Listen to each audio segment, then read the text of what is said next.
So, for example, I got thrown out of every games lesson there was. Nobody would take me because I just would disrupt the midst of a male mental health crisis. And people say, "Oh, crisis is a strong word," but biggest killer of men under 50. That's a crisis. I wake up stressed, I'd say. I think it's fair to say, and then I can do my mental exercises. I feel good.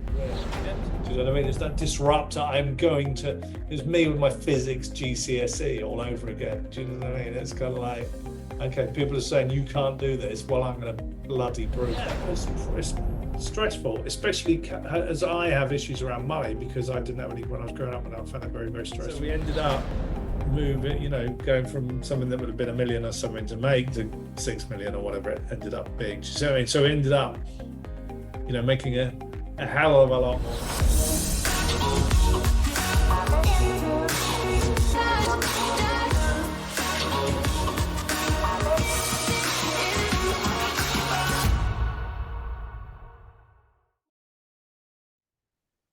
Welcome to the Leading Boldly podcast. I'm Matt Clutterham. And I'm Jenny Jarvis. Today, we're joined by none other than Neil Smith.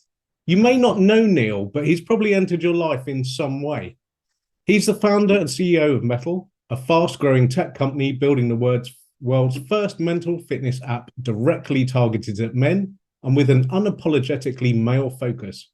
Mettle is co-founded by adventurer Bear Grylls and has a stellar mission-driven team including Paul McKenna, Dr. Alex George, and Imperial College. Neil has run and grown two of the UK's biggest TV production companies, overseeing household favourites such as The Apprentice, Grand Designs, and Escape to the Country. Neil is passionate about communicating big, important ideas that do good in the world and to massive audiences. He does this by delivering sticky content that sells. Proving his track record for executing big ideas, Neil attracted a host of angel investors willing to put their faith and their money into the idea of Mettle, raising 2.5 million to get the project off the ground, covering the cost of initial build.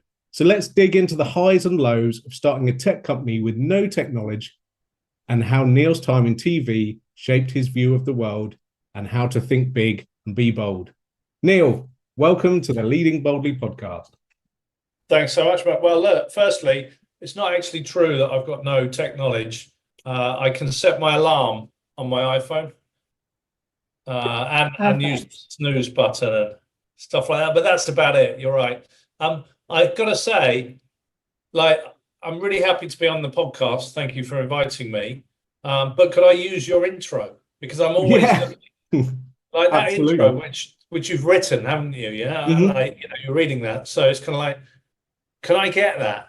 Yeah, because of course. I'm going to tell people about myself and my story, and you've just basically written it for me. I know this is what you guys do. You're kind of like brand consultants, It is one of the. In fact, we spent all morning this morning basically coaching a client through their perfect pitch. So, and that's kind of that's just genius. I'm like, I need that. I really need it because I'm constantly getting asked to kind of, send something over about myself or the business, and created of all the different bits. So I watched some interviews that you've done, and I've looked at your LinkedIn, I've looked at bits, and I brought all of the bits together. Jenny, you did it brilliantly. Because that's what I thought. I thought, oh yeah, there's a bit of LinkedIn, but a bit from somewhere else. I'm like, oh God, I need that one. Yeah, it'll be on email for you, Neil. No awesome. Thanks, guys. No worries. And people wonder what I do with my time. Yeah, absolutely. Apart from the colour-coordinated outfits, you mean? Yeah, absolutely. That can be very time-consuming, yeah? Well, it's really funny because I put this on this morning and Matt looked at me and went, oh, better find my teal today, because sometimes we end up in the same colour and it's just all wrong. Well, I'm redoing my bathroom at the moment, and it's that teal. So, It's a great colour. It's a great colour. It's the Q Branch Consulting teal. Yeah. When we came together, we formed Q Branch in February as the two of us, and we've been working together freelance for a long time, and Matt's colours were teal and mine colours were pink. Hence. Right. Yeah. They're coming together. Works very well. So talking about your bio, that's quite an epic lineup there, Neil, but let's rewind before that. What was life as a kid like? Did you always have big ideas and want to share big things? Wow. Okay, we're going right back. So it's like the Stephen Bartlett thing. So Stephen Bartlett, let me tell you about Stephen Bartlett, who kind of, he is what we would call in the trade an onion peeler.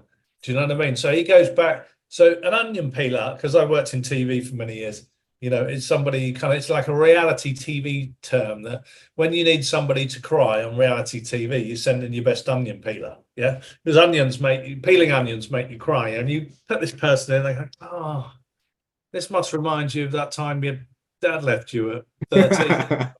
Oh, and it's it's a cheap TV trick. But I've noticed that Stephen Bartlett, he always goes for those big emotional points. Do you know what I mean? He's like a professional onion peeler. But yeah, so to peel my onion back to my childhood days. I mean, look, I had a great childhood, difficult in many ways. I have a quite difficult upbringing in some ways. Parents divorced, financial struggles throughout my parents' lives. They died quite young. And I think that sort of informed my relentless pursuit of success in a way. Do you know what I mean? That I've kind It of quite often does. Yeah. Coming from a place where we didn't have much money and money was always a concern. That kind of certainly forms kind of business acumen, I think, from quite an early age. I mean, I started selling, my thing when I was about 12 years old was selling tape to tapes. So when music was on tapes and you could get those tape to tape decks, mine was selling albums for £1 out of a suitcase at school. So, you bring your tape in, then I've got a whole load of selection of, albums on tape, and I'll record it on my tape to take and then sell it to you for £1 or £2 or whatever. That was my kind of first business when I was at school. But, and I guess that those sort of formative experiences of thinking money's a concern, got to get money, got to build security, I suppose, helped kind of form my outlook on life, which is odd because I've done something which is incredibly insecure, which is start a tech business. But up until then, but we'll come to my midlife crisis in a bit. Have you always been interested in the media then? Because your tapes was your first thing, but was media always there? So when I was a kid, I used to play, it wasn't Monopoly, but it was some kind of board game, yeah? And I can't remember the game, yeah? But I used to play it with my dad, I think, and I think it was called like Risk or something. Anyway, I think it might have been called Risk. And anyway, you have to choose a profession, yeah? And I always noticed that journalism paid 20 grand a year and looked quite fun. And I think that like sowed a seed in my mind, actually, right back then. Okay, and after university, I trained as a journalist at the BBC, and I started running dance music magazines, and then I ended up in TV. But the other thing, I guess, that was my big kind of informative experience as a kid was having ADHD. So I was probably one of the youngest kids ever to be, back then. I was certainly one of the youngest kids ever to be put on Ritalin in the UK. So we're talking early 80s. Because I was absolute chaos. So if you ask about my schooling experiences, I had a brilliant time, but my teachers would probably tell another story, because I was like a professional disruptor, compulsive, I guess. I could not disrupt stuff. Like you put me in a container and I just had to smash out of it. So school was a kind of challenging experience. But I guess those were the things that kind of, that energy of ADHD and that kind of inquisitiveness and things like hyper focus, where you are interested in something, and a complete inability to do something that doesn't interest you, have all formed sort of my business persona, I suppose. It seems a very regular story that we're hearing as well from business owners. There's many of our interviewees have all been ADHD and started in the playground and building, what are you interested in? And I do think that an awful lot of entrepreneurs and business owners out there are ADHD, neurodiverse. I'm passionate about ADHD. My children are both diagnosed ADHD. I'm self-diagnosed ADHD, but it took me 40 years to get to that point. So do you think it's a benefit being diagnosed at an early age? So yes and no. So if I hadn't been diagnosed with ADHD, I wouldn't have been able to stay at the school. Yeah. Because I wasn't inherently bad, but as I say, I was compulsively disruptive. So I got moved up years, down years. The highlight of my school career was when I was the first year of GCSEs. And I remember like the school was like, look, we'll keep you in everything. Like I got kicked out of every games lesson. Yeah. So I went to a very good state grammar school in High Wycombe, a very liberal school. And so, for example, I got thrown out of every games lesson there was. Nobody would take me because I just would disrupt. Do you know what I mean? Anything, because I couldn't stand organised sport. Yeah, because it's organised, I suppose. But the school said, look, rather than you got to do something, so why don't you write the school play? So I wrote a school play and directed the play, and I guess that was another kind of formative experience leading me to where I am. And I remember getting kicked out of physics tutor. So they said, look, we'll keep you in subjects unless you disrupt the rest of the class so much that their learning is affected, badly. And so I remember getting kicked out of physics GCSE, and they said, look, you're going to have to teach yourself now. I'm like, okay. And I remember, being 16 and going down the pub the night before my first physics GCSE and bumping into the physics teacher who was, obviously like in his early 20s or so. And he's like, oh my God, what are you doing? It's just like, and anyway, I'm like, I'm going to be okay, I think. And then the highlight of my school career, which even my mum had to kind of say, look, well done on that, was going back into the first term of sixth form. Yeah. And it turned out that I'd come top in the county for physics. And so they had to present me with an award. Yeah. And of course, I was the only kid who came top in the county, really. So I was the only one receiving this award, which they had to give to me in one of the first assemblies of the year. And everybody knew that I was the guy who taught myself. So what does that say? And as I went up on stage, it was kind of, ooh, ooh, ooh, ooh. It was kind of like, the lunatics are taking over the asylum. That's probably one of my favorite stories ever. Yeah. I was very pleased with myself. And I remember I ended up, as I say, it was a liberal school, and they were allowed to vote for who they wanted to be their kind of head and deputy head boys, and I ended up deputy head boy through kind of people voting for me. And I remember my school report, my comment from the headmaster was just poacher turned gamekeeper. That was the only thing he wrote. That was the only thing he wrote. But I think they had a grudging, they had a grudging respect for my path through education. But being diagnosed at an early age helped them, the educational powers that be, understand what was going on with me. Yeah. However, the difference, the difference was that I didn't, when you get diagnosed with something as a kid, you don't look it up and learn about it, do you? You just like, in those days you didn't. No, of course. We had to go to a library. And you have to go to a library. Nobody knew anything about it. Yeah.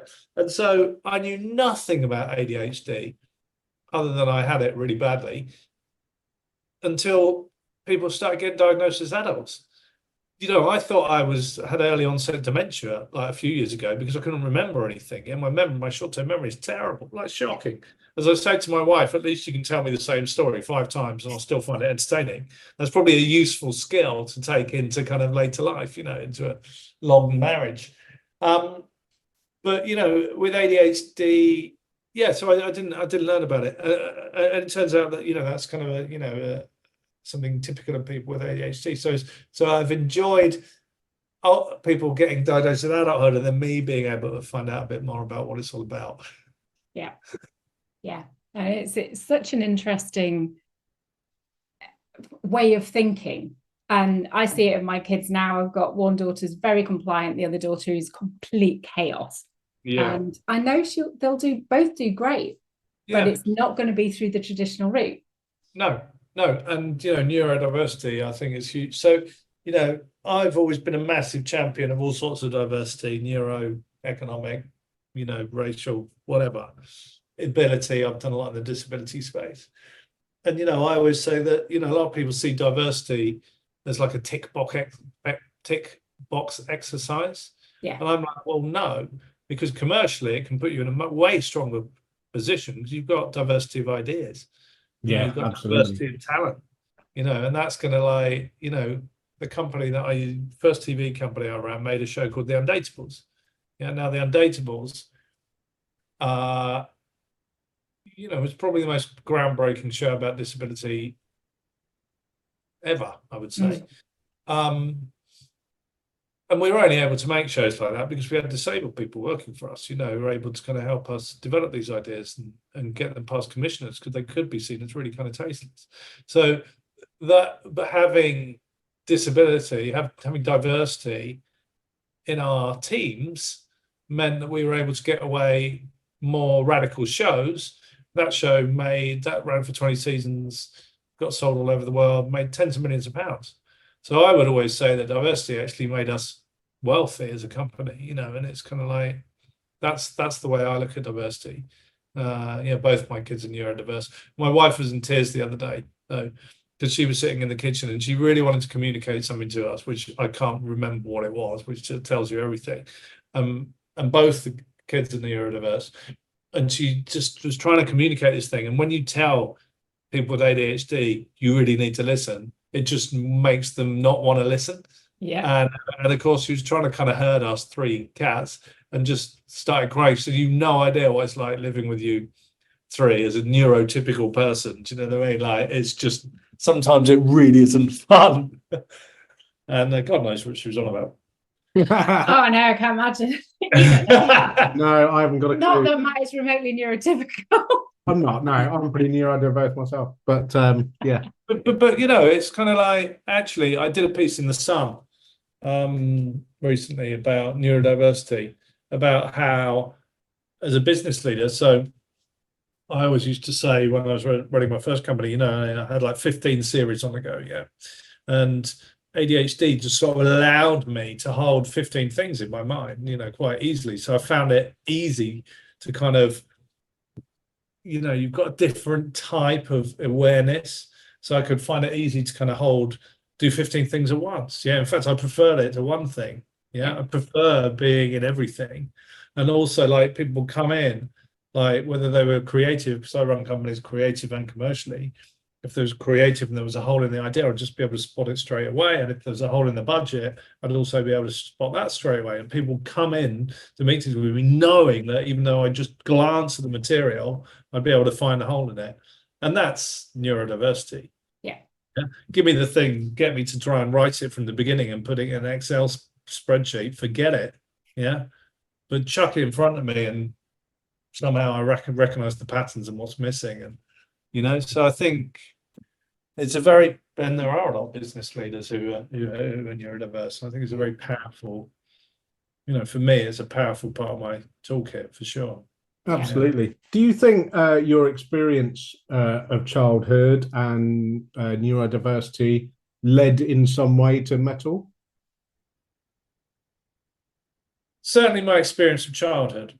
It led directly to it. So Tell us a bit about Mettle. So Mettle is a mental fitness app for men. So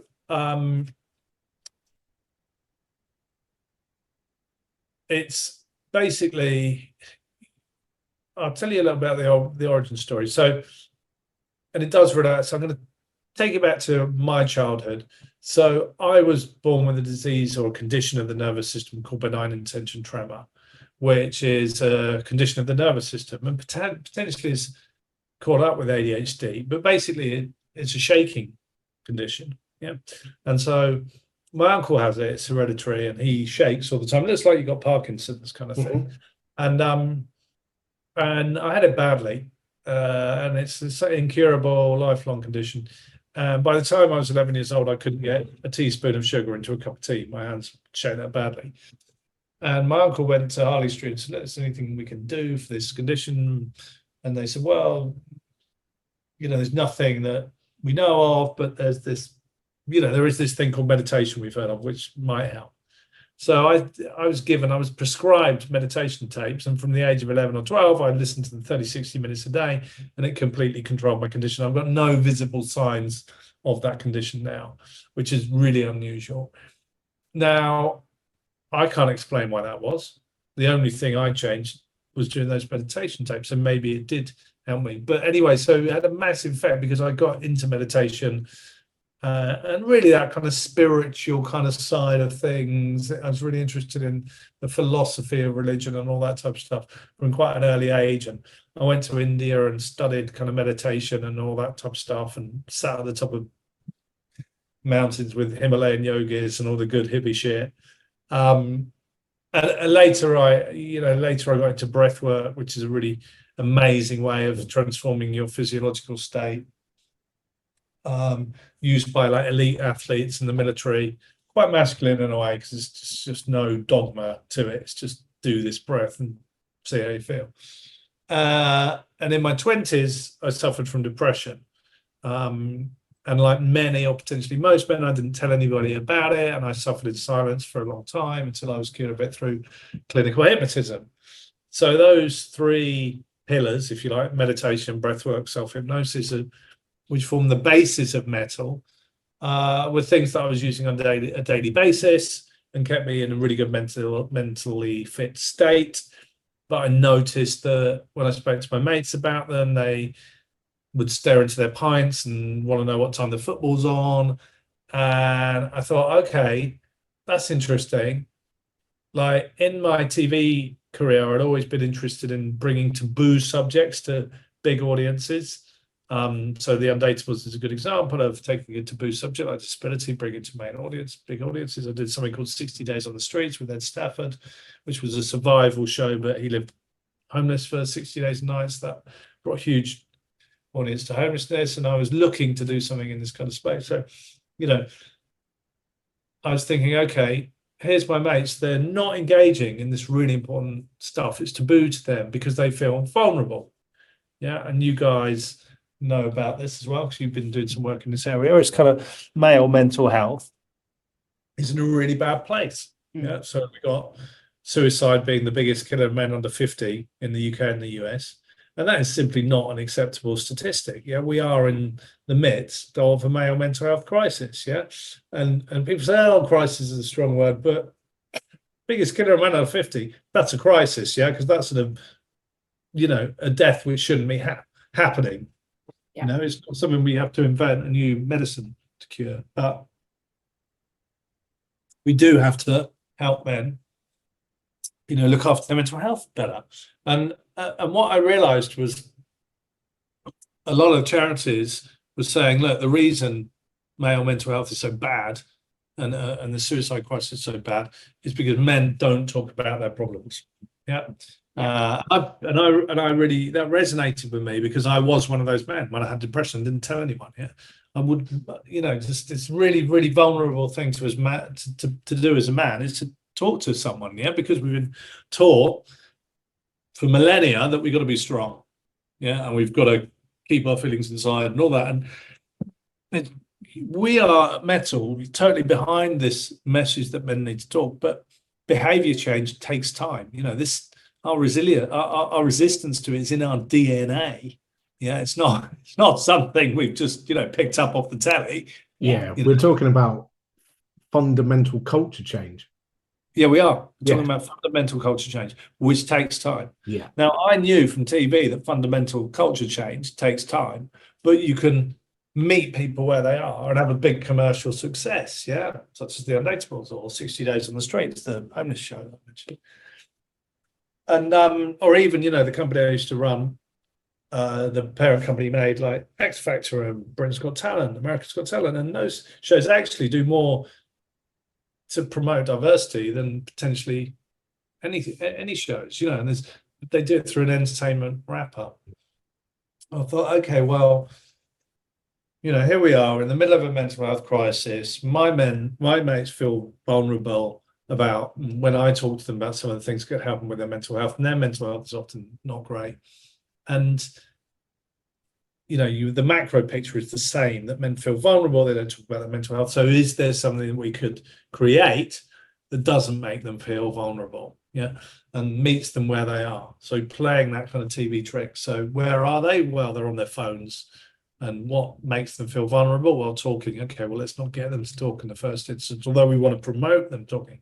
So we thought, right, okay, the thing to do is create an app. So we have created an app, which is, just built for guys, unapologetically, as I think you said earlier. There's a real reason for doing it, which is men need specific tools. We've been building this with Imperial College and working with the NHS in the form of the Maudsley, the world's biggest mental health institution. And men need their own gender-specific mental health interventions. But also, not only is it medically the right thing to do, it's the only way to engage guys. So they see a lot of the stuff in the market as too female, too hippie-ish, that there's nothing wrong with them. All those things make men feel vulnerable. They don't enter the space. So our thing is all about removing those barriers. So to female, they might see Calm and Headspace and things like that, great apps, but too female to them, so they don't go in that space because they're already feeling vulnerable. Should I enter this? Will it help me? Well, that's not for me. So we're just for men. Although, we should talk about this. Every man has a woman in his life, and vice versa. And then too hippie-ish, well, as I say, I love spending my time at the top of a mountain with some Himalayan yogis, but not everybody needs to do that. And so it's just really straight talking and science backed. We got Bear Grylls on there, Dr. Alex George, Paul McKenna, Jibs, who's an amazing meditation coach, Jamie, who does our breathwork. They're all great, straight talking guys and really simplify stuff.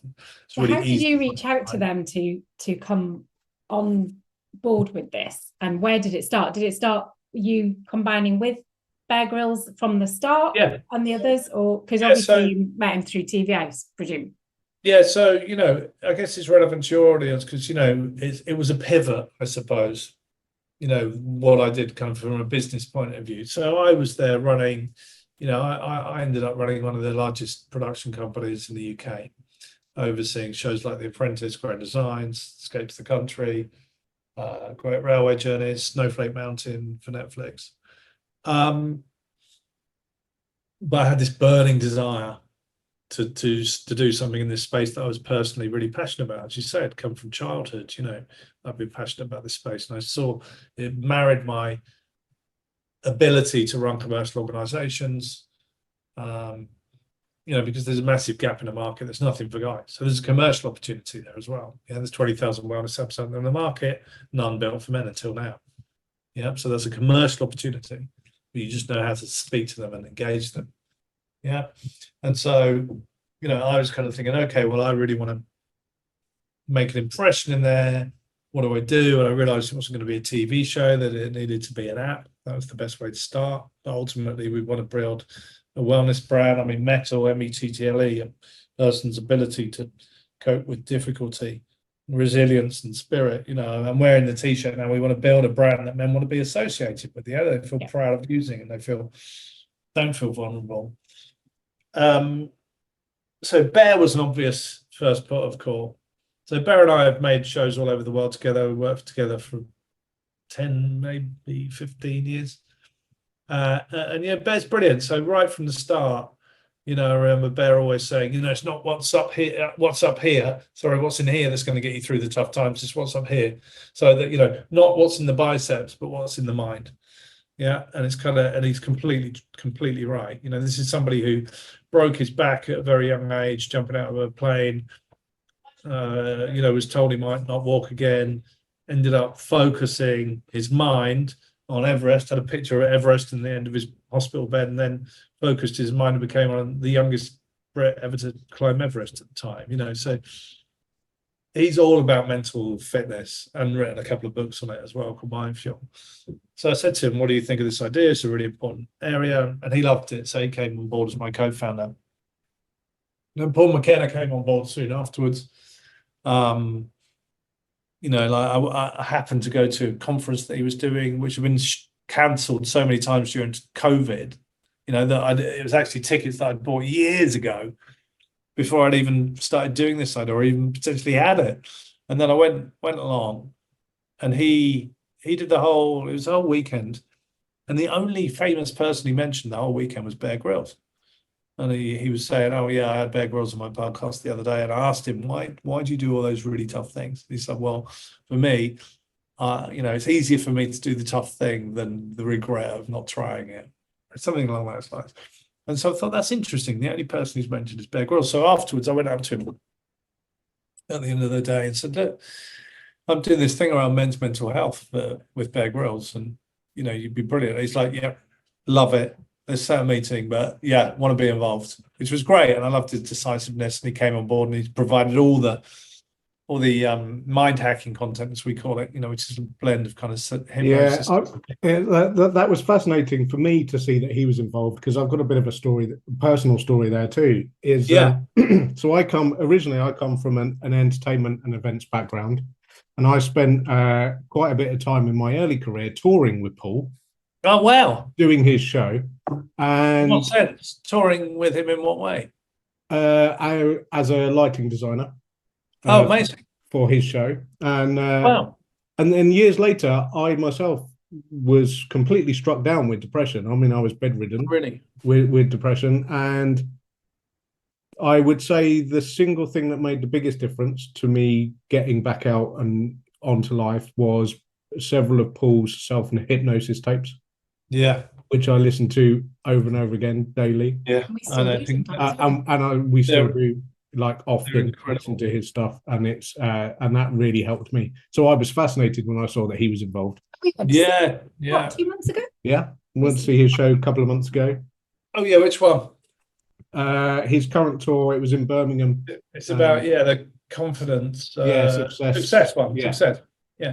Yeah. Which he's done specific recordings for Mettle. So he's done the Success series off the back of that tour and book, which you can get included with your Mettle membership. But yeah, he's brilliant. He's helped so many people, millions. Yeah. Which was the book you were listening to, Matt? It was Change Your Life in 7 Days. Yes, me too. Yeah. That was an absolute game changer about recoding memories, particularly. I remember all that type of stuff. Yeah, absolutely. I read the book and did the self-hypnosis tape pretty much every day. Yeah. You didn't talk about your depression, did you? No, I didn't talk about my depression at all. And actually, that's the first time that I've publicly spoken about how I got out of it as well. Yeah.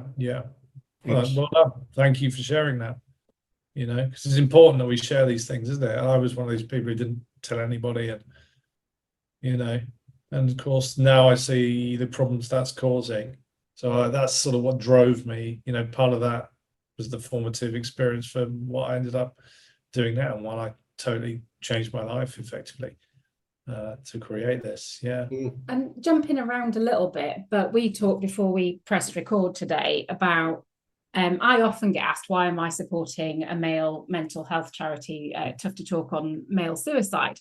Yeah. Women. And what I was saying to you at the beginning is, for me, if we can help men's mental health, we reduce female trauma so much, because a lot of female trauma is informed by men in their lives, whether it's their dad or their uncles or their brothers or their partners. A lot of the female trauma is driven by male mental health issues that are driven down the line. And I think if we can get a grasp of male mental health as a whole, we will help women immeasurably. Yeah, I totally agree. So we always say that, we're a male mental health app, but we're for everyone. Yeah. Because what man doesn't have a woman in his life? Because that man will either be, they're all sons to mothers, or there might be a father, or they might be a partner to a woman, a husband. They might be a brother, they might be a friend, or they might be a colleague, So, and also, us men, we're pretty good at messing things up as well. Do you know what I mean? And so it's kind of like better men means a better world, and that's kind of our mantra, So our mission is to help men be better. Why? Because we believe better men means a better world, and and some of our biggest supporters at Mettle are women. And I remember actually when I was thinking of this, I was thinking of my mates, who could benefit from it. And I remember telling their wives. Yeah, I told their wives, and they're like, oh my God, you've got to make this. I will make X use it every day. you know, like we need this, he needs to do this, you know, because obviously they're the ones on the receiving end of you know, all the things that go with kind of male mental health issues such as stress and anxiety and anger, and you know, the thing I think we need to work on for women is that a lot of women will say that, and then when their man cries in front of them, they have that, the woman has this emotional dislike of it. And it is quite classic where they go, yeah, I want my man to be really open with me and share their feelings. yeah. But when they do, the woman will go, oh, that feels really uncomfortable. I think it's Glennon Doyle. She talks about it in one of her books where she spoke to her friend about it in detail, because her friend was like, yeah, I really want my husband to cry. And she was like, but do you? And her friend went, oh God, no, I really don't. So the thing we need to also do is get women to understand that when their men start to be more emotional and open with them, that they have to accept that in a really open and calm way, and acknowledge that that feeling in their stomach is a feeling, but that can hold the whole conversation back as well. Yeah, absolutely. Yeah. And also we're trying to give men some tools just to kind of take control personally. Yeah. You know, so as I say, we was a kind of need state based, so we created this app which, you know, you can tailor it to how you want, you know, or whatever you want to address, such as anxiety and stress and sleep, but also, you know, focus and confidence and success and energy and all those things. Yeah. And it's just giving you a toolkit just to be better in every day. And we know that men have written to us and said that this has changed my relationship with my partner because I'm just so much more chilled now. I'm so much more relaxed. I can deal with stress better.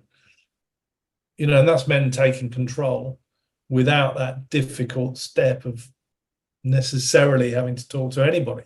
Yeah. Now, there are times when men absolutely need to talk to people, and we, as I say, support that completely and are working on the community side of the app, and because we know how important that is. But equally, let's give men some tools to deal with things. You know, you look after your physical fitness, look after your mental fitness. Yeah, it's kind of like if you've broken your ankle, go to the hospital. Yeah, if you've, you know, broken your mind, you need to see a specialist. Yeah, it's kind of, you know, you need professional help. You need to tell somebody. But the preventative side, you can go to the gym or you can use our app. Yeah. I think we need to think of these things in the same kind of way, looking after your mental and physical health. The problem we have is a linguistic one. So if I'd say to you, oh, how's your physical health? Oh, yeah, good. Yeah. It's like physical health, that's a good thing. Yeah. Mental health, that's a bad thing. How's your mental health? Fine. Why? There's nothing wrong with it. Who said that? You know, we immediately associate mental health with mental health problem or issue. Yeah. And we associate physical health as something that we work on. Yeah. And it's a positive thing to have physical health. It's a negative thing to have mental health. And so you've got a fundamental kind of problem around those terms, where actually we should be looking at mental fitness and physical fitness, two sides of the same coin, work on both of them. Yeah. And if they go wrong, see a professional. That's kind of how I look at it, I guess. You know what I mean? No, absolutely. So I know that the correct answer is make time, but you know, I'm a busy guy. I'm running a business. I'm also a dad. You know, I've got a lot going on. How long does it take to engage with metal on a daily basis? Yeah. So one of our catchphrases is change your life in a few minutes a day, because I think that's all you need to do. So like I built it for me, yeah, partly because like I've got ADHD, and even though I've been meditating for 40 years, I'm still terrible at it. Yeah, I wanted something that just took me a few minutes a day, and so we built something that takes a few minutes a day. You can just go without needing to think. You can listen to the daily boost, which is a breathwork or meditation. It's between 3 and 4 minutes, and you can listen to the daily mind fuel, which is Bear or somebody else kind of giving you like a daily kind of you know, story about life, which is between 1 and 2 minutes. Yeah. So, and that is enough. Yeah. So like, hopefully you'll dig a bit deeper, but even if you do that, you just change your state. Yeah. And it's, so, you know, 5 minutes a day will help you begin your mental fitness journey. You don't need to spend long doing it, but if you just give yourself that 5 minutes, then it can have a profound effect. Because you're changing your state, especially if you do it early in the morning. For me, so I do it first thing when I get up. So when I woke up as a business owner, I'm sure we can all relate to this. There's just so much going through your head. I seem to dream about business. Do you know what I mean? It's kind of like, and you wake up, it's like, oh, X, Y, Z, Delta, Alpha. And then I do some breath work, a bit of meditation. And then I've reset, so I wake up stressed, I'd say, I think it's fair to say. And then I can do my metal exercises. I feel good. So I've just reset my psychological state. And just doing that, even if you do nothing else, it takes me 5 minutes a day, just means I'm in a better position to face the day. I'm not going to go down and get angry with the kids, hopefully, or like, I don't know, make a mistake, get knocked off my bike because I'm thinking about someone else in the way to work. I don't know. It's kind of like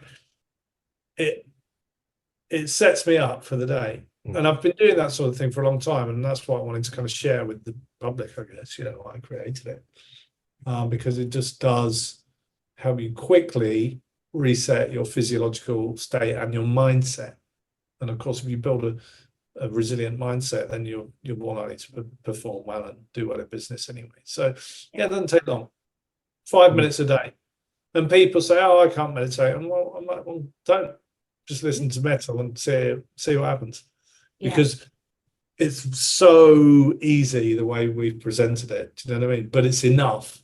You don't need to, like our meditation teacher, Chips, our meditation coach, he says, look, don't meditate to get better at meditation. Which some of the other apps offer that, it's a meditation app. Well, get better at meditation. Don't meditate to get better at meditation. Meditate to get better at life. So it's kind of like meditation is one of the 3 tools in our toolkit, 3 modalities that help you decrease stress or anxiety or have more confidence, focus, energy, etc. So it's sort of coming at it a different way. It's like, who cares whether somebody can meditate for half an hour, an hour? It's like, and I think people see sorry, Neil. People see meditation as sitting on a cushion with your legs crossed and saying, oh, but it's not about that, is it? No, I do it lying down, sometimes sitting up. I was in the garden walking around doing it today because it's a beautiful morning. So no, we just say, find yourself a comfortable position, eyes closed or open. So that's pretty broad, The main thing is you're in a comfortable position, We're not trying to get into that deep meditative state. We can achieve quite a lot quite quickly, particularly because we favour breathwork techniques, which are very, very powerful ways of quickly transforming your physiological state. And it's kind of like, people are like, oh, it's a bit hippie-ish. It's like, well, one of the main ones we use is used by the Navy SEALs. So actually the SAS use Paul McKenna's techniques as well. Yeah.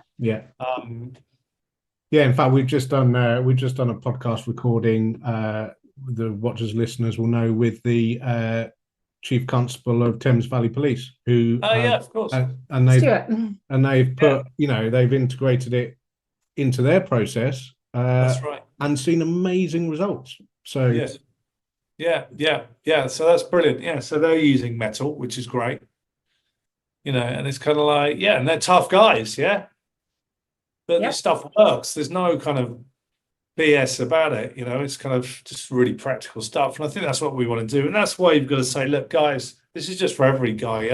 I'm just a normal bloke. It's kind of, my mates are normal blokes. Like, they felt largely excluded from the wellness space. And even that word wellness is a terrible word. It's kind of like, isn't it? Way you want to go in there. So, so it's kind of like, we were just trying to create something where everybody was welcome. Brilliant. So the blokes and the wokes. Yeah, absolutely. Run us through some of the sort of key features that it offers. So basically, as I say, it's need state based. So you come in, you kind of, fill out an onboarding, says that what are the things do you want improvement on in your life? As I say, those kind of key things like focus, energy, confidence, success, happiness, sleep, anxiety, stress. You pick those, and then pick one to kind of get started on. And then you come to the app, and we just provide you, we've got a whole range of courses and challenges, which are kind of all really kind of easy to digest. And you can work your way through those challenges on specific subject areas, or we'll recommend through our algorithm quick hits of content according to what need state you've selected, or you could just not bother with any of that and just go to the today screen and just give me the I don't think version, which is what I don't want to think version, which is what I use, which is a daily mind fuel, a daily boost, which is a breathwork or meditation under 4 minutes long, and then a bit of an encouragement for you to kind of take a challenge or continue on one of your challenges. So it's just a really simple toolkit for men to use, which is sort of building habits. Yeah, so the idea is you do as much as you can. We got people on 200-day streaks. They're doing a lot better than me. Yeah. Is it a monthly subscription? Yeah, it's a monthly subscription or an annual subscription. It's about 50 quid a year. So about £1 a week, which, is a sixth of a pint, seventh of a pint here. Maybe an eighth getting on for when people put service charges on as well. But, it's like not expensive, but it's shown that people value something more if they pay something towards it. Also, we need to be commercial because we have to raise money in order to get this out there. So we've got to show that we could potentially make revenue. And also we say to guys, look, if you really can't afford it, write us a physical letter and we'll give you the subscription for free. And we're trying to support charities with it as well. But yeah, the basic model is a subscription. There'll be links in the show notes to anyone who wants to get it.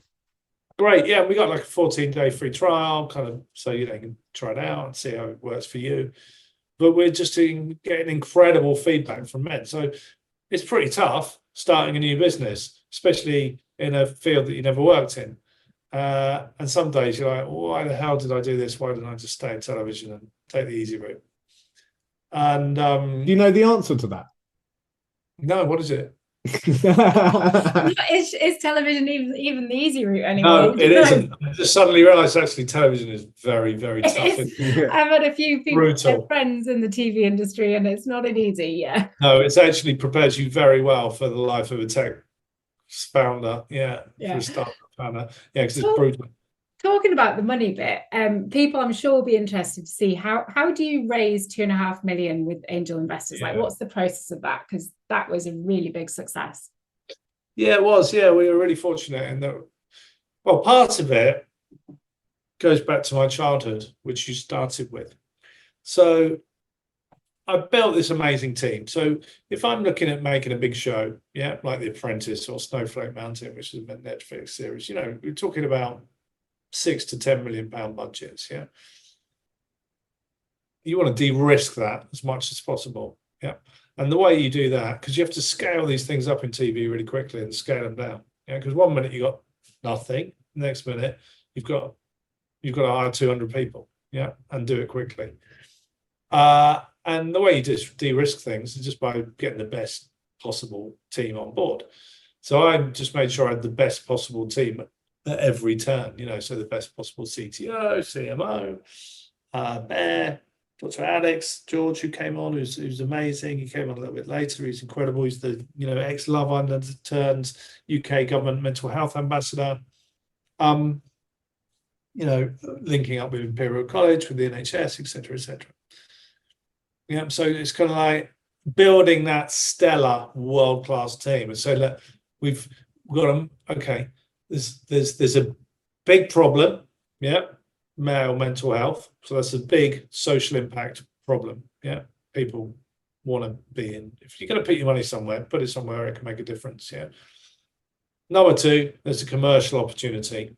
There's a big hole in the market. There aren't any men's mental health apps. So people, so you could get a return.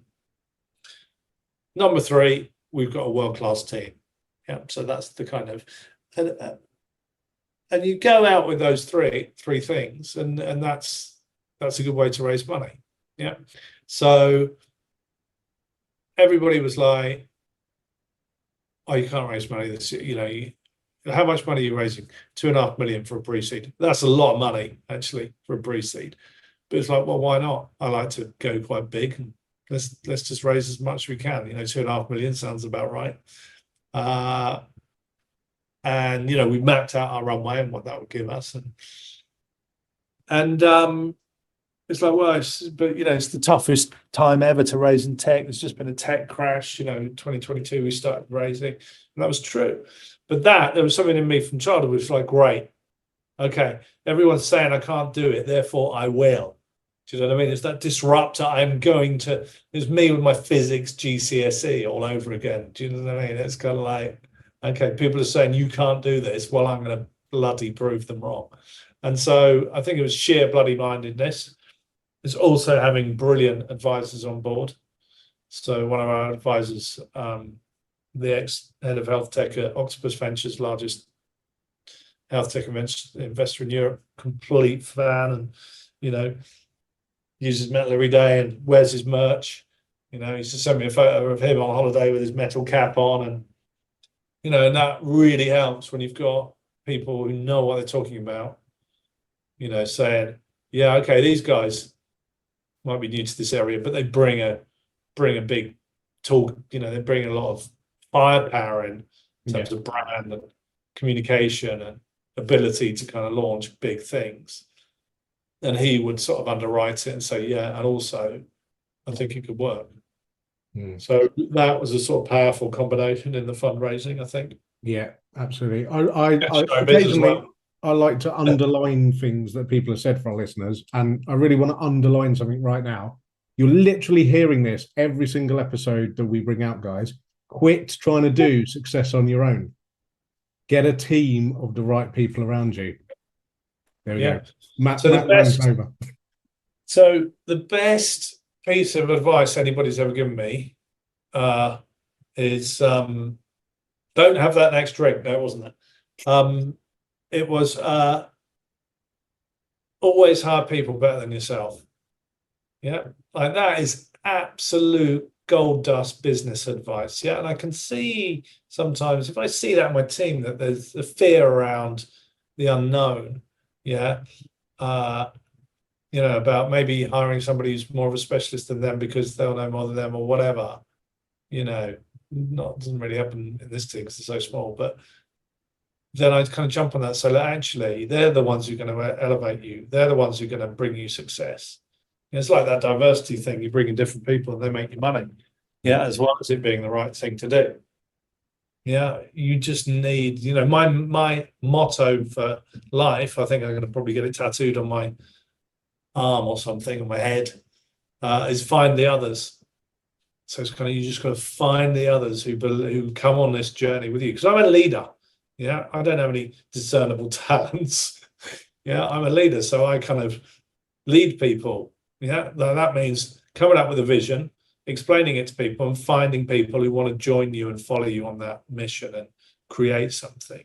Yeah, I love that. How important do you, because we bang on about it all the time, but how important do you think having that real strong vision and purpose is?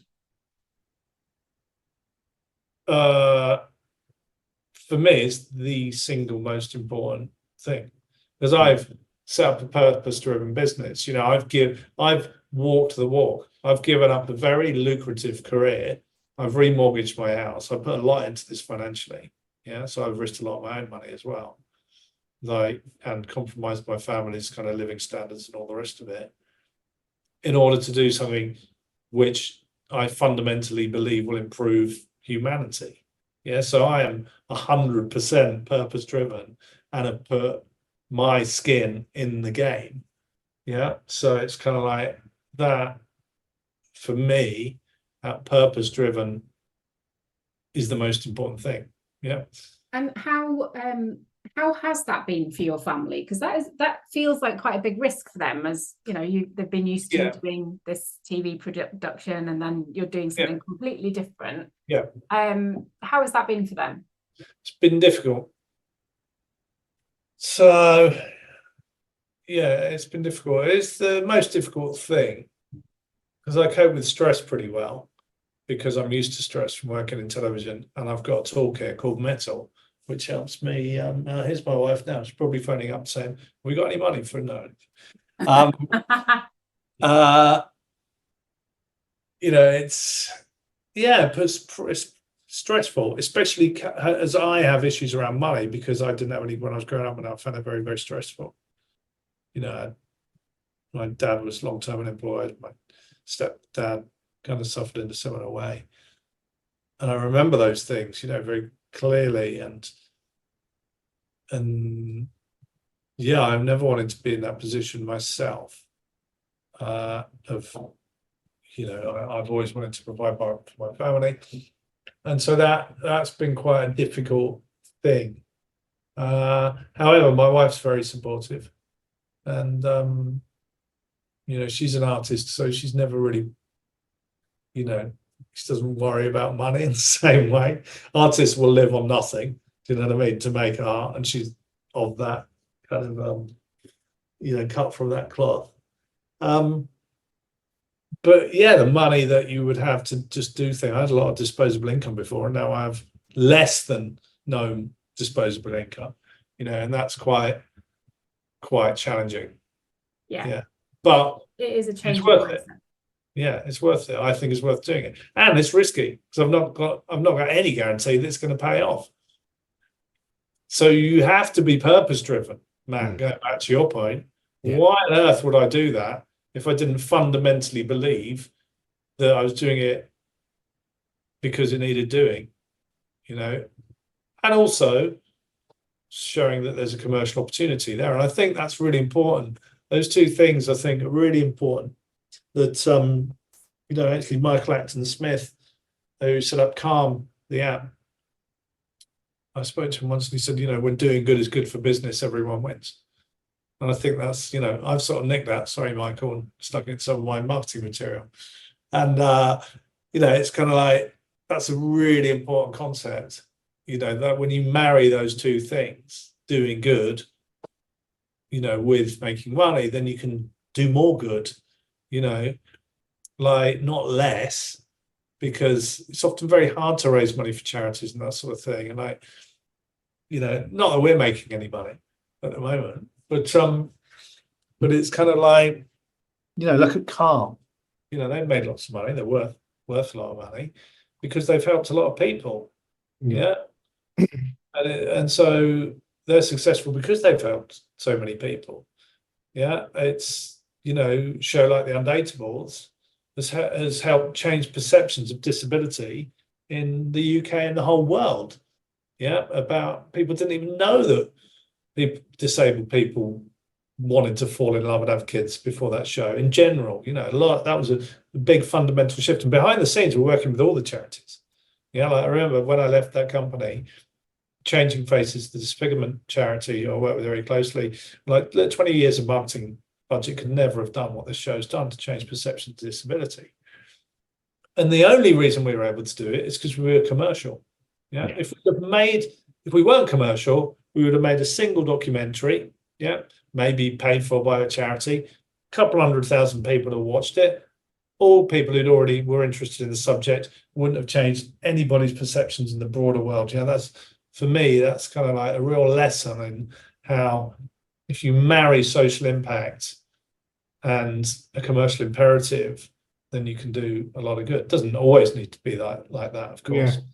Have you got any advice for entrepreneurs out there who are sat there going, I've got this idea that I really want to change this in society or have social impact in this way. Yeah. But they're really stuck on how to monetize it, how to commercialize it. And they don't have a Bear Grylls that they know or a Paul McKenna that they know. Yeah. So what I did was I joined, because I had those people that I knew, but I still knew nothing about tech. Yeah. So I joined something called One Day, which is not like a tech accelerator, but it's like a startup accelerator, if you like. So you go there with an idea, yeah, and they teach you how to validate your idea and how to kind of find those kind of commercial things and test them in the market before you do anything. So I think that's, it's what you just said, Matt. Get help. Yeah, you need a team. Don't try and do everything on your own. If I'd have tried to do this on my own, it would have been a disaster. Do you know what I mean? As I was going to say, I can barely open an app, let alone build one. It's kind of it's just finding help. Yeah, I found. So what I love. Sorry, go on, Jenny. There's so many business owners out there trying to do it on their own and on a shoestring, and just like every day is a slog. Yeah, you can still do it on a shoestring. So actually, by joining one of these things, they teach you how to do it on a shoestring. Now, I chose not to do it on a shoestring once I'd proved the market. But, a lot of people are out there, following these kind of techniques, if you like, on how to validate. It's called, basically, a good place to start would be reading The Lean Startup, which is the book which that's the kind of commonly held tech philosophy of working, which is don't spend money until you've proven the market. Yeah. So it's kind of lean startup methodology. Or booking a clarity session with Key Branch Consulting, of course. Or booking a clarity session with, well, there you go. That's exactly. Yeah. Get people. Well, don't try and do it all yourself. But no, you're totally right. It's just a shameless plug, but you're totally right. And don't be afraid to spread the equity around, because, less of a big idea is worth more than the kind of idea that never happens, isn't it? Absolutely, yeah, absolutely. Make it worth people's while getting involved, So, yeah, I'm a great believer. As I say, my mantra is find the others. So for me, I just look for people who've got experience. So, just before this podcast, what I've loved about tech, so TV is a brutal industry, where everybody's just stabbing each other in the back and everyone secretly hates each other. Not that secretly, because we're all competing for tiny slots, so everyone's competing for the same slot, like Channel 4 9 o'clock. There's only one Channel 4 9 o'clock on a Tuesday night. Everybody, 200 companies are going for it. And so you're all going for the same thing, so it doesn't breed collaboration. Whereas tech, they've bought into a Silicon Valley system, which is we can make the tech industry very, very strong by sharing our knowledge and by collaborating, and all boats rise. And it worked. Because now tech is more valuable than traditional businesses. And so in the UK, that we've adopted in the tech industry a similar kind of mantra. And there's lots of support groups for founders and stuff. And because they want to do the same in Europe, or in the UK and Europe, and make UK a really attractive place for tech, because then you get the talent, then you get the investment. If you get the investment, you get the returns, and everybody wins. So it's kind of like a real interesting kind of thing. And I was just before this podcast speaking with another senior member of quite a similar thing to what we're doing, and he just happily shared everything that they've been doing, and how it works, and just sharing that experience and saying, oh yeah, this works and that doesn't. Let's help each other, and that's brilliant. Again, don't do it alone. The community is really important, I think. Which I think is also potentially why you think of tech hubs, Lisbon, London, Silicon Valley, Austin now, because that's something in that ecosystem, Ukraine is another one. What are you most excited about the future of Mettle?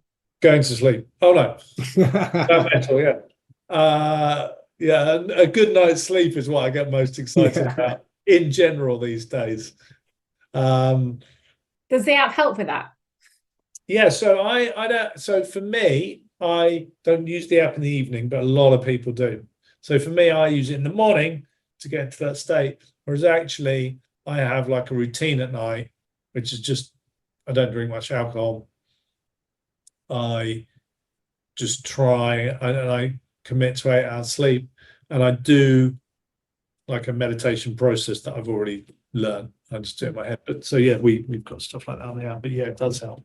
And sleep is just hugely important. I mean, the links between longevity and sleep and all that type of stuff are coming out. The science behind it is just, and your performance during the day, Yeah, that's right. Because I use so much energy, and obviously, if you've got ADHD, you're using more energy. Yeah, because you're constantly going like this the whole time, and your mind's going like this. It's bloody exhausting. Yeah, and you're running on adrenaline and all the rest. So I have to be really strict. But going back to what I'm most looking forward to about Mettle is, I guess, it's scaling it. So we've been in market 8 months. We've got about 50,000 downloads, about 2,000 paying subscribers. So pretty good numbers for early days, yeah. But just for Mettle to become part of the culture, part of, ultimately, I want it to be the global mental fitness brand, to be synonymous with good mental health and mental fitness for men. Because there's nobody out there in this space either, so it sort of makes sense to go for that. And then we can help people, but also be a great commercial organization for good. Yeah, it's kind of that's the plan. I love it. You've built. We're gonna have to wrap this up soon because we've taken up a lot of your time. But there's a couple of really key questions that I'm dying to ask. So, you've built a career around making sticky content. Yeah, and Mettle is built on content. Yeah. So for small business owners out there, entrepreneurs who just can't seem to nail their content game, what would you say to them? How do you go about creating sticky content that people really want to engage with? Make it entertaining. Yeah. So it's like, I remember I used to annoy my team in TV when people come and they pitch, they bring an idea, they send me a thing, document, pitch for a show, pitch deck. I just send it back, so too long, can't read it. Like, if I can't read it, I look at it and I just go, oh my God, TLDR, as the kids say, too long, didn't read. Like long content. Like this is an easy podcast. Podcasts are great because they allow long content in an easily digestible form. Yeah. Excuse me. Listening to things, you can listen to things for ages, yeah. You can't read things for ages. So don't write long blog type content would be my number one. Don't use too many words. Make it entertaining and meet people where they are. So as I say, there's no point, no point in saying, I'd really like to talk to you about disability when they're not interested. Say, do you want to watch a really fun dating show? Oh, yeah, I like dating shows. It's going to be a bit like, it's kind of like you've somehow got to get into their mindset, That's why a Love Island or a Britain's Got Talent or, can change popular culture quickly because that's where people want to be. So you just sort of, when you're thinking about content, you've got to meet people where they are. That's why we do shorter bits of content. We make it really accessible. We have really down-to-earth blokes delivering it. It's all science-backed, but we're delivering it in the right way. So content engagement is about delivery. Snowflake Mountain was a real guilty pleasure of ours, wasn't it? No, did you enjoy that? I love Snowflake Mountain. In fact, we got 3 daughters we'd like to send on another series if you don't. I don't think they're going to make another one. You should ask Netflix. Netflix, bring it back. Yeah, it was brilliant. Yeah, I don't know what happened to that because I'd left by the time they'd sort of made it, and but yeah, that was kind of my last thing that got solved when I was there. Was it hard work making that? Well, as I say, I sold the idea, so it was hard work developing the idea because you have to do so much work in that, and actually that is victory snatched from the jaws of defeat, which is another useful kind of one door closes, another one opens. So actually, that was going to be a Channel 4 show. Yeah. So I'm probably divulging all sorts of trade secrets that I've probably signed something, but hey. But basically, Channel 4 commissioned that for E4, their entertainment show, and it was going to be one of the flagship shows. Yeah, and then COVID hit. Yeah, I just had to wind the Apprentice down, which was really tough. Like, you know, letting 200 people down, although we were able to furlough them. So actually it probably turned out quite well for them, but they just joined the Apprentice. And then I got a call from somebody senior at Channel 4 saying, I'm really sorry, but we've cut our entire budget for the channel and we're not going to be able to commission this show. Yeah. And that's like a big blow for a producer. And I was like, oh. And then, well, let's speak to Netflix about it. And Netflix are like, oh yeah, we've always liked this idea. And now you've done all the work setting it up for Channel 4, you've done all the development work. It's great. So now we've got like a fully fleshed out idea. We know that channels want it, you know. And so we ended up going from something that would have been $1 million or something to make to 6 million or whatever it ended up being. So we ended up, you know, making a hell of a lot more money than we originally intended to make, or, you know, so that was a good one. But yeah, you have to put a lot of work into all these things. I mean, TV is hard work. It's intensive, you know, it's big bursts of energy which can go on for months and then nothing, and feast and famine, and it's a tough industry. Yeah. As I say, I think it prepares you well for going into tech, because it's very, very volatile. You know. Yeah. I feel the same about my background in events and entertainment. Same sort of thing. I mean, some of what I was doing was TV, but a lot of it was big, large-scale corporate events, and it was, as you say, high intense environments, long hours, deadlines that don't move no matter what happens. That's right. And it taught me a lot that I've taken forward to in business, and it's really helped. Yeah. Well, actually, when we said we were going to build the app, and we were going to do it in 7 months, and for this budget, and then we delivered it on time and slightly under budget, everyone was like, what? Nobody ever does that. And it's because we'd come from TV. Because it's like, well, we always do that in TV. We always, because you want to come in under budget and you deliver on time because it's going to go out. Yeah. So, I guess not all TV companies did, but the ones I ran and, colleague ran. So, yeah, it does kind of, yes. Yeah, absolutely. I mean, I always say to clients now, it's like in events, we had 4,000 people walking through the door at 7 Yeah, people. that's right.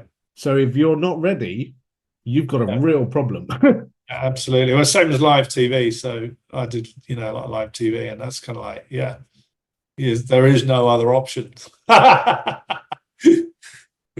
Yeah, it's good. It's a good skill set to have, I think. Yeah, absolutely. That sort of environment. Yeah, absolutely. Right, we've got one more question. It's my favourite because I get to do my Desert Island Discs bit. Oh yeah, great. So, Neil, tell me, we'd like one book, one piece of music, and one framework, tool, or process that has really changed your life and career that you'd like to share with other people. Oh my goodness. Yeah, huge question, massive question. Blimey. Are you thinking of any prep for this? I'll come back to you in 6 months. One book. The book isn't a business book. It's by Matthew McConaughey. And it's called Green Lights. I didn't even read the book. I listened to it on Audible. Now Matthew McConaughey is a great voice, and it's him telling the story of his life. But why I love it is because it's all about, he calls it green lights, where he's just looking for these opportunities and things. He's looking for these kind of signs from the universe, if you like, in a not in a hippie-ish way, but just kind of like, and he's looking for the green lights, which is saying, go for it, man. So I think that I really loved reading that book at the start of this journey, because it was all about look for the green lights that are all around you. And as when you're starting on that founder journey, you've got to look for those green lights. You've got to look for them. Yeah. What are the red lights saying don't come this way? And what are the green lights? Finding the others, like spotting things out there that could support your business idea, or, making connections, green lights. So that's a really good one. I took that book loads of times on Audible. I'm going to download it tonight. Yeah, it's incredible. Him reading it is just brilliant. It's absolutely brilliant. So there you go. Not a business book, but have a crack on that. No. Yeah, brilliant. We're downloading that tonight, and we'll stick a link in the comments as well. You're gonna love that. You're gonna love it. What was the next question? Music. Music. Does it help me in my career? Inspired you, impacted you, driven you? Well, all sorts of dance music, I would suppose. So I'm an old raver. Old ravers never die, as they say. So dance music fuels me, helps me concentrate. Not having a lyric actually really helps in business. For me, having ADHD, weirdly, my wife comes in and, oh my God, what are you listening to? How can you concentrate? But when I really need to get in the zone, playing loud, repetitive beats, gets me into a trance-like state like nothing else.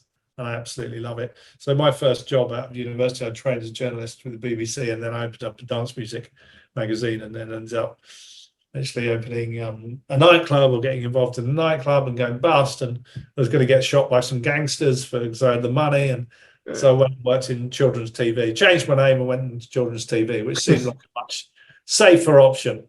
And that's how I ended up in television, funnily enough. True story. Brilliant. I love that. I love that. Like the stories you tell. Yeah, it is exactly the story I tell. I love that. Brilliant. And tool, framework, or process that's made a big difference. Framework and process, I think we've probably touched on that, and that's this find the others concept. Don't do it alone. Talk to as many people as you can. For me, there's no such thing as a wasted meeting. I talk to everybody. Everybody is a learning opportunity. They've either got success or failure that they can tell you about. Somebody might have a contact. You never know. That is time consuming. I spend a lot of my time kissing frogs, as I say. But it's worth it. Because sometimes they turn into a prince. It's just I just think it's making connections, and I hate networking. So I'm the world's worst networker. I hate going to networking events or anything like that. I can't stand them. I just cannot do them. I hate cold intros and all the rest. But it's about just dropping somebody a line on LinkedIn or email, or you admire what they're doing, and just making a warm connection, or getting a friend to introduce you, or looking at somebody who's run a business and just saying, can I have half an hour of your time or whatever. That's how you build something, is by learning, I think. And it comes back to that find the others. Just find people. Everybody's got an experience that you can learn from. Build relationships. And I really believe that in the not too distant future, we're going to have someone on this podcast that says that their tool is metal.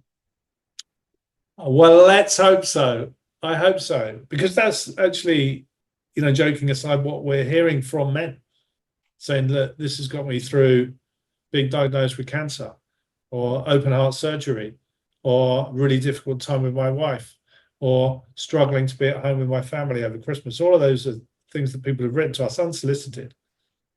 Well, it's funny because I've seen your exhibition stand, and we've chatted before, and I've looked at it. But just talking to you today, I can tell you I'm downloading it today. Right. I'm doing it. I'm getting it for myself. Let me know how you get on, Matt. I will. Are you an Apple or an Android user, by the way? Apple for me. Okay, good. Yeah. Interesting. Well, we first saw you on Men's Mental Health Day, and you were giving a talk, and we were there to champion Tough to Talk, but your talk and Steve's were both equally engaging and brilliant. And I came outside and I said, we have to speak to this guy, Matt. He's awesome. So, you are doing a good job of getting the word out there and engaging people with it. You just touched on something, though, in terms of, that thing about what advice would you give, or what framework or whatever. And also back to that question about content, it's tell a story. So I don't know what to say at those things. I just get up and tell my story. Like just as I have today, I come here and tell a story and you ask questions. And that's why podcasts are interesting, because it's about uncovering stories in people's lives. Yeah.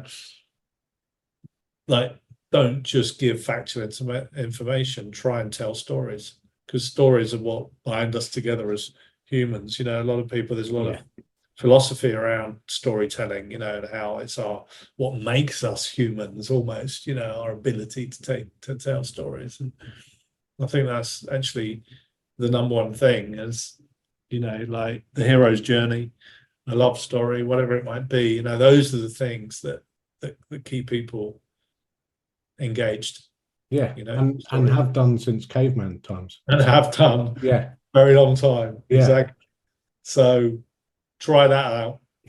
Think about storytelling when you're creating content. People are so scared about putting themselves forward in those realms. We hear it a lot from our clients of, oh, but I don't want people to know too much. And but people buy from people. That's right. Yeah. And look at the world we live in. Yeah, like for better or for worse, and I'm not saying it's a good thing, the stuff that our kids consume is all just people telling their stories. Yeah.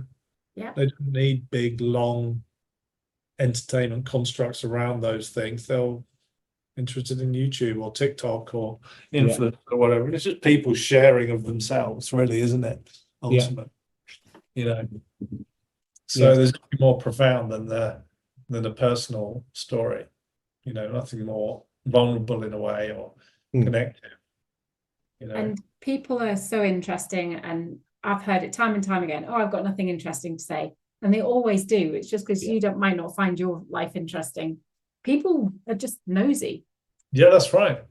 Yeah, and one of my favorite TV shows that I never got made, and probably for good reason, was just people being nosy to each other. People just asking each other, tell me your story on the streets, and then we just uncover all these amazing stories. And you know, never got made. I still think there's something in there. Yeah, there is. Well, it's like Gogglebox, isn't it? It's a better social series, actually. Yeah, Gogglebox. Yeah, it's just looking into people's lives. Yeah. Yeah. I mean, Gogglebox is just pimped up points of view, as I call it. You know, if anybody remembers points of view. Yeah. Pimped up points of view. You know, but it's kind of done rather than from Barry Turk or whoever it was reading out the, you know, viewers' comments.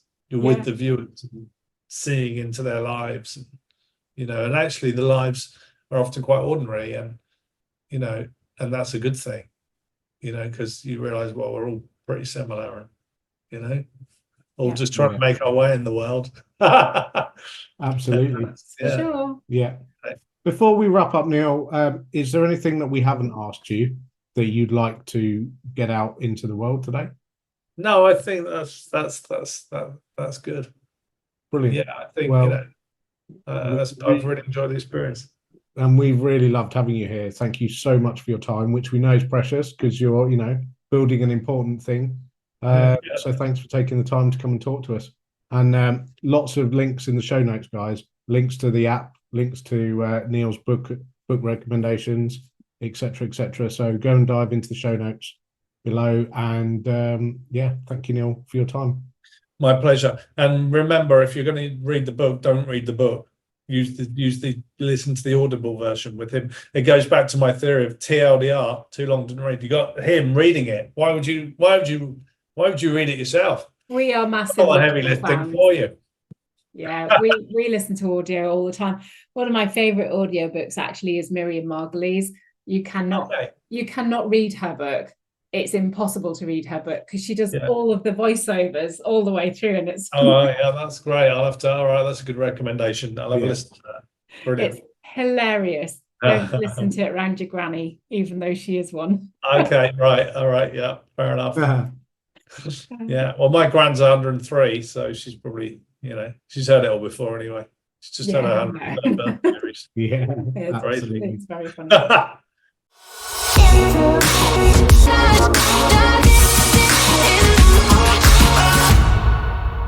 Quick one before you go. If you want to grab a free PDF download copy of my new book, Being Bold, How to Use Brand and Human Transformation to Skyrocket Your Growth, just drop into the show notes where I'll put a link to your free copy.